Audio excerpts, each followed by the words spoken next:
Hey, what's up everybody? This is Ben from the Real Food Movement here in the Avenue Fitness Teaching Kitchen. So this is part 3 of our substitution series. So part 1 we did ghee versus butter and other dairy. Part 2 we did coconut aminos instead of soy sauce. And today, part 3, we're gonna do spaghetti squash instead of pasta or spaghetti, hence the name spaghetti squash. So when it comes down to it, a lot of times people, when they start to eat better or they're doing a Whole30, they go paleo, whatever it is, they start restricting what it is they're eating, they cut out pasta, bread, a lot of those processed carbs. And for good reason. It's a lot of junk. If you were to go through and read some of that on the ingredient list, none of it's really all that good for you. And then when a lot of times people take that and substitute in gluten-free pasta, that was a thing that my wife and I had done actually when we found out she had an intolerance. We made that switch over and thought we were doing ourselves a favor when really, if you look at it, it's no better. It's still a highly processed food, just without the gluten. So what we came to discover was spaghetti squash, and found that it's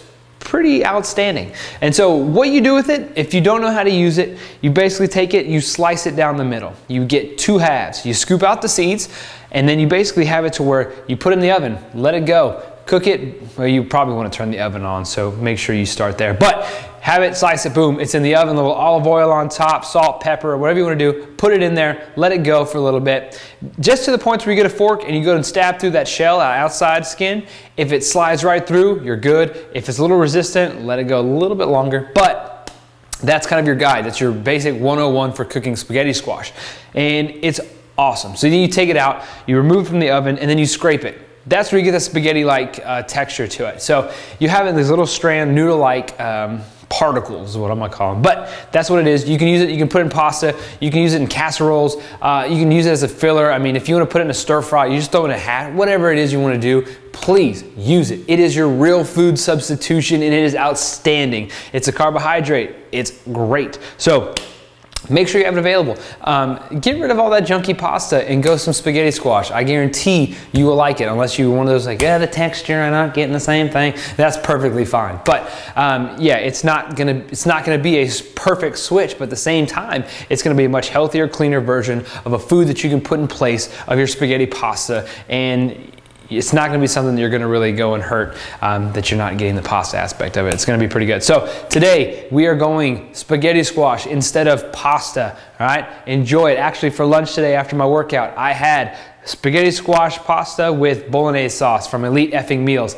I will put that link down there at the bottom if you want to check out Elite Effing Meals. If you're in Houston, please do. Outstanding food. They do deliveries here at the gym. So that's my plug for them. Secondly, I've included a couple of spaghetti squash recipes down here at the bottom of the link.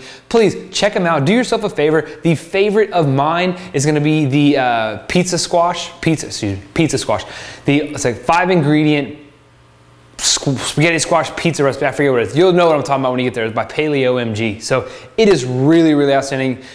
Kid approved. There are kids that love it, parents that love it as well. And it's super easy to make. There's no reason not to. So that is today's substitution. Spaghetti squash instead of pasta. You will enjoy it. Your body will enjoy it. And then you won't really have that kind of crappy overhang feeling that you have sometimes after you have a good pasta dish. So enjoy the spaghetti squash. You can buy it at any grocery store. Just walk through the produce aisle. You'll see it. Make sure you read the labels. There's different types of squash. You might be like, is this a mango? No, it's spaghetti squash. So check them out. I'll see you guys next week with your next substitution. See you guys.